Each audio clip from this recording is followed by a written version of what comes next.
ক্রিকেটকে পৃথিবীর অন্যতম ভদ্রলোকের খেলা বলা হয়, যেখানে মাঠে লড়াই যতই উত্তপ্ত হোক না কেন, ম্যাচ শেষে প্রতিদ্বন্দ্বীকে সম্মান জানানোই ঐতিহ্য।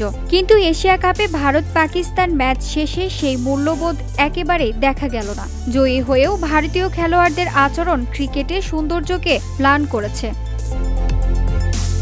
রোববার রাতে ভারতের হয়ে দুর্দান্ত পারফরমেন্স করা সূর্যকুমার যাদব ও শিবম দুবে ম্যাচ শেষ হতেই সরাসরি ড্রেসিং রুমে চলে যান। প্রতিপক্ষের সঙ্গে করমর্দনের মতো প্রথাগত সৌন্দর্যতাও তারা রক্ষা করেনি, সৌজন্যতাও তারা রক্ষা করেনি, বরং তাদের পেছনে ড্রেসিং রুমের দরজা বন্ধ করে দেওয়া হয়, যাতে পাকিস্তানি ক্রিকেটাররা ভেতরে গিয়ে দেখা করতে না পারে। পাকিস্তানের খেলোয়াড়রা অপেক্ষায় দাঁড়িয়ে থাকলেও তাদের সেই অপেক্ষা বৃথা গেছে।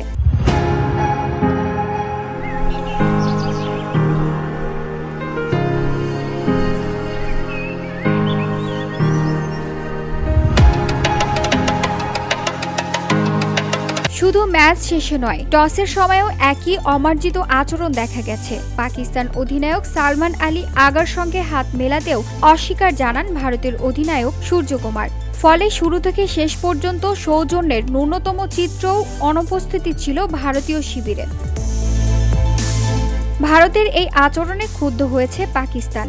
প্রতিবাদ জানাতে তারা পুরস্কার বিতরণের অনুষ্ঠান বর্জন করেছে। পাকিস্তানের কোচ থেকে শুরু করে সাবেক ক্রিকেটাররা সবাই স্পষ্ট বলেছেন, ভারত রাজনীতি টেনে এনেছে ক্রিকেটে, খেলাকে ব্যবহার করা হয়েছে রাজনৈতিক বার্তা দেওয়া অস্ত্র হিসেবে। ভারতীয় দলের পক্ষ থেকে দাবি করা হয়েছে, কাশ্মীরের পেহেলগামে সাম্প্রতিক সন্ত্রাসী হামলায় নিহতদের প্রতি সংহতি জানাতেই তারা পাকিস্তানের সঙ্গে হাত মেলাতে অস্বীকৃতি জানিয়েছেন।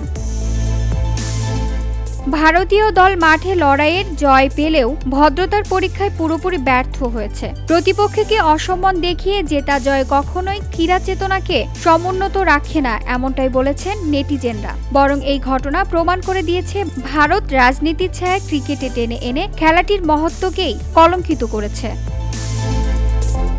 VOD Bangla news desk.